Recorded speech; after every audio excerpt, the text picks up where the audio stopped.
대형어 기르는 사람들한테는 절대 안 됩니다. 똥물에 집어넣지 말고 대형어 해보세요. 대형어 해봐라 내 손에 장을 지진다.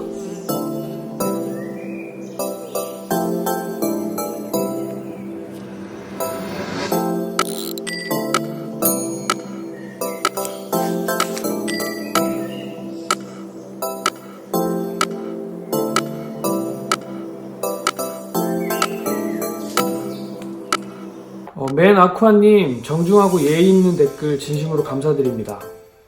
잉업과 대형어도 무한수 가능한지 여쭤보셨는데요. 제 의견을 한번 말씀드릴게요. 무한수 수조의 자체 정화력은 암모니아가 증가하면 같이 증가합니다. 암모니아 발생량에 따라 호기성 박테리아 수도 증가하고 질산염 증가에 따라 탈질 박테리아도 증가. 그래서 결국 물의 상태는 동일할 수 있다는 것이 제 생각입니다. 물론 어종의 최소 활동 공간을 위해 어항의 사이즈는 몸집에 따라서 커지겠죠? 그래서 원스팜이 대형어 무한수 어항에 도전합니다. 물론 당장 다 큰 상어를 기르는 것은 아니고요. 대형어종들의 유어부터 기르면서 서서히 암모니아량을 증가시키고 상어까지 적응할 수 있는 초강력 무한수 어항 프로젝트를 할 생각입니다. 최소 1, 2년 프로젝트가 되겠죠? 자, 먼저 이자 어항 만드는 영상부터 보시죠.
물만 땜 끝난 아이들 입수시키는 모습입니다. 스스로 빠져나갈 때까지 기다려줍니다.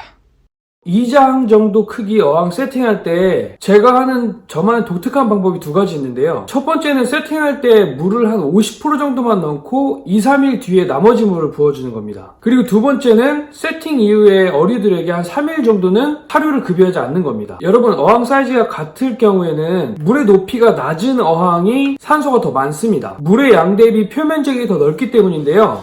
세팅 초기에 호기성 박테리아들이 자리를 잡는 것을 돕기 위해서 물은 반만 넣고 그리고 사료 급여를 좀 자제함으로써 갑자기 너무 많은 암모니아 발생을 제한하는 것입니다.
제가 실버 아로하나와 잉어과인 버터플라이 코일을 셀렉해서 데려왔습니다. 둘 다 못해도 50cm 이상 자라는 대형어인데요. 근데 합사하고 보니까 문제가 생겼습니다. 아로하나에 비해서 잉어킹의 먹성이 너무 좋은 거예요. 아로하나 유어는 약간 예민한데 반해 잉어킹은 주는 족족 다 먹어버리니까 아로하나가 먹이 경쟁에서 좀 많이 밀리더라고요. 일단 조금만 더 지켜보고 아마도 아로하나는 분리해서 따로 길러야 될 것 같습니다.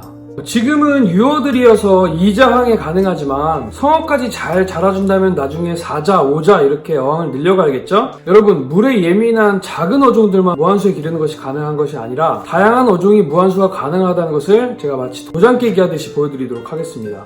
무한수에 반대하시는 분들은 아마도 무한수가 생명력이 강한 물고기들이 그냥 버티는 것이다 라고 생각하셔서 그렇게 안 좋게 보시는 것 같은데요. 제가 소개드리는 무한수 무역어항은 여과기를 돌리고 주기적으로 환수하는 어항보다 깨끗합니다. 물고기들의 유형이 더 편안하고 폐사율이 더 적습니다. 실제로 질산염 체크를 해보면 질산염과 아질산염의 수치가 거의 0에 가깝게 나오는 것을 볼 수가 있습니다. 앞으로도 제가 키보드로 말하지 않고 체험하고 경험한 살아있는 증거로 보여드리는 원스팜 채널이 되도록 하겠습니다.